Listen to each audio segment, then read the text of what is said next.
I suck at Calamity, and I'm playing Melee, so therefore, Cucumber. I know that made absolutely no sense, but in life, what really does make sense? But what matters is we're in our world now, and we got a starter bag. And you know I hate doing anything myself, so I turned on eternity mode just so I can get yet another stack of starter stuff. With my 2 free insta houses, I decided to make a layout for my future base. I also decided to make a small platform to where I could start my magic storage. I made a couple more houses, then decided it was about time to start exploring my world. First notable thing I found was a mace, my first sweet melee weapon. But then in the underground desert I died, as one would expect. I went back down and found a nice pair of Hermes boots and a band of regeneration. I then went and made a set of full gold armor for that great defense. Back in the underground desert, I found the Storm Spear, which is a really nice early game melee weapon, and I also found a desert medallion which allowed me to summon up the Desert Scourge. Me and my little Storm Lion fought valiantly, but since I'm in such an early stage of the game, of course I died. Once I respawned, I went back home and crafted up an Instavator to get more materials and access to the underworld. I went down to the underworld with a water candle that a starter bag gave me and waited for demons to spawn so I could get the Blade Crest Oath Sword, which is an amazing early game melee weapon that could carry you through most of the early game bosses. With my shiny new sword in hand, I went and took on the Desert Scourge again. The projectiles that it shoots out was absolutely shredding the boss, but then I saw this message pop up. This message meant that the Eye of Cthulhu was about to spawn, but I wasn't about to give up on the Desert Scourge, so I fought until I died and then rushed back to fight the Eye of Cthulhu. This fight went just about as well as trying to boil an egg on the concrete during a cold winter morning. Not well.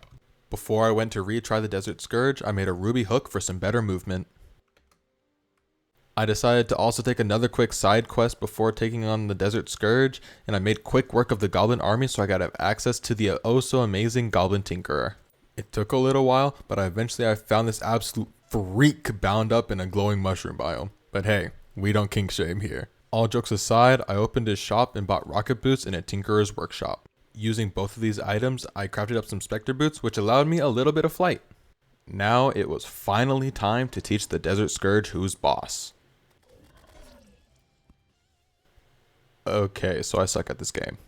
This loss taught me to do what I do best, which is doing things the easy way. I went down to the ocean and caught the angler, then fed him to a thrasher in the sulfurous sea biome to get myself a golden fishing rod. I took my fishing rod along with some enchanted night crawlers and a sonar potion to the ocean to search for the oh so beloved reaver shark. The Calamity mob removes the vanilla nerf on the reaver shark, which means we can mine hellstone with it. So that's just what I did. I went down to the underworld and mined up an absolute copious amount of hellstone. But while I was mining, I felt an evil presence watching me, so I decided to go back up to the surface so I could fight the Eye of Cthulhu. And, it went pretty well. To cope with my crippling skill issue, I decided to make a drippy ass new set of molten armor. With my hot new equipment and average sword, I went back to fight the Desert Scourge. The fight was going quite swimmingly, all until my dumb ass dropped my sword as I activated my adrenaline. It didn't make or break the fight per se, but it really lost me a bunch of potential damage. Either way, the Desert Nuisances still wombo comboed me to death. But I ask you, what do we do in the face of such defeat? We run it back. But inevitably, we die in the exact same spot no matter what. After I died, I went to check the Wandering Trader's shop, and he sold me this cool crimson cloak. Don't I just look so mysterious? Nothing much more happened. I just went and fished for a bit in the jungle just to get the Anklet of the Wind and some Feral Claws. The Feral Claws are a very useful melee accessory, and I could use the Anklet of the Wind to turn my Spectre boots into lightning boots.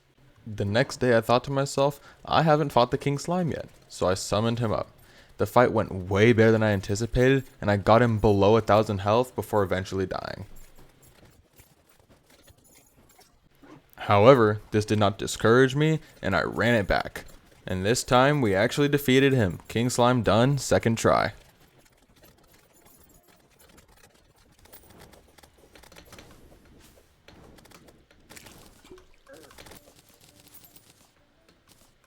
This victory gave me new hope that I could finally defeat the Eye of Cthulhu. And wouldn't you know it, but I did defeat it. Let's go.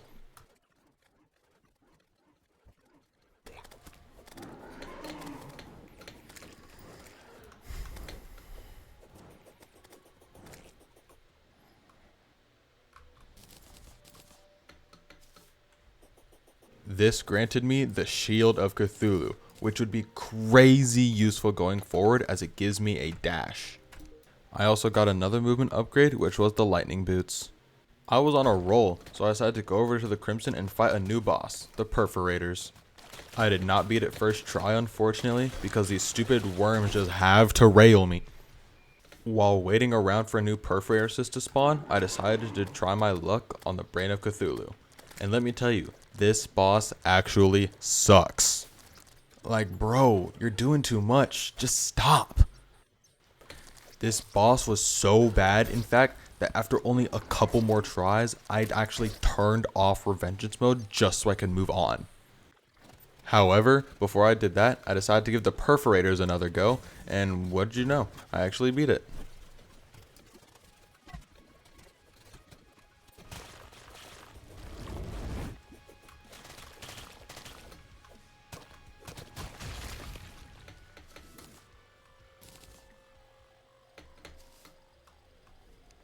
The next day I came back, turned off Revengeance, and then went to finish off the Brain of Cthulhu. It's really not so much that the Calamity version is too difficult, I just think it's a much worse fight that's doing too much just to do too much. It really just wasn't fun to fight, and I'd rather move on than doing an annoying boss for hours on end.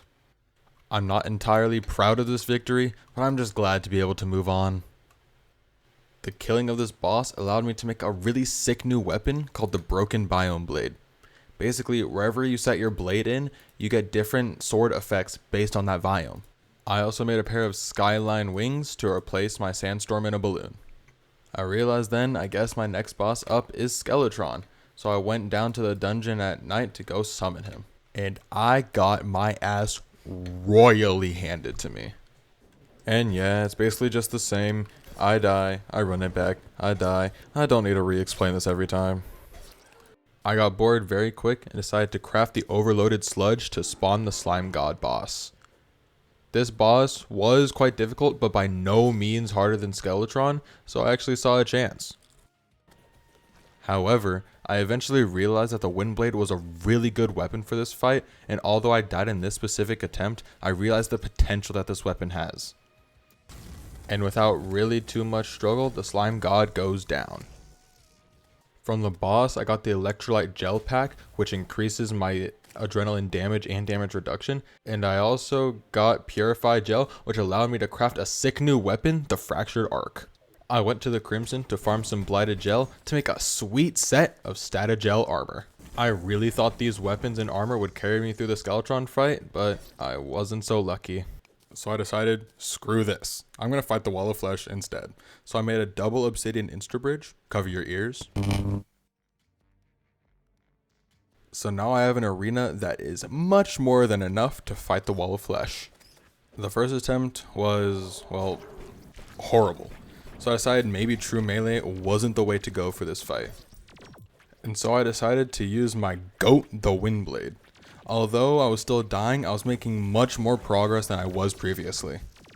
The new weapon wasn't the only help though. I was slowly, through more attempts, understanding the Wall of Flesh's attack patterns, which allowed me to dodge the lasers and the stupid scythes that kept coming out. And eventually I devised a plan where I would parry an enemy's attack with my fractured arc, and then go up really close and clear out all the hungry towards the bottom. This, for the most part, worked out really well, but then I realized it was too risky as I kept taking a lot of damage whenever I would do this. I really thought I was at the strongest I could be, that I would just take more attempts, until I found out about the godly weapon known as the Gelatic Blade.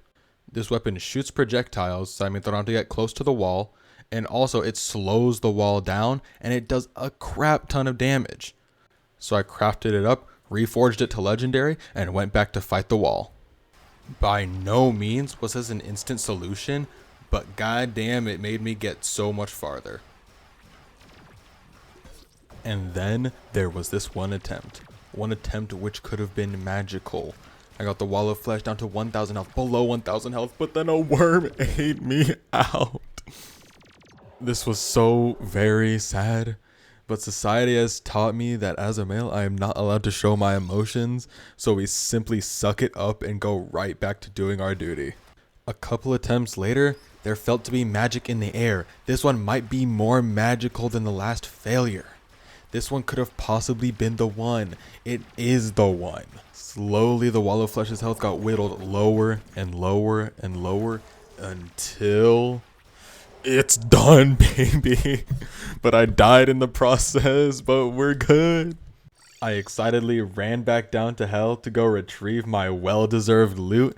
And it is official. We have killed the wall of flesh and entered hard mode before defeating Skeletron. This progression is so cursed. From the loot bag, I got a couple useful items.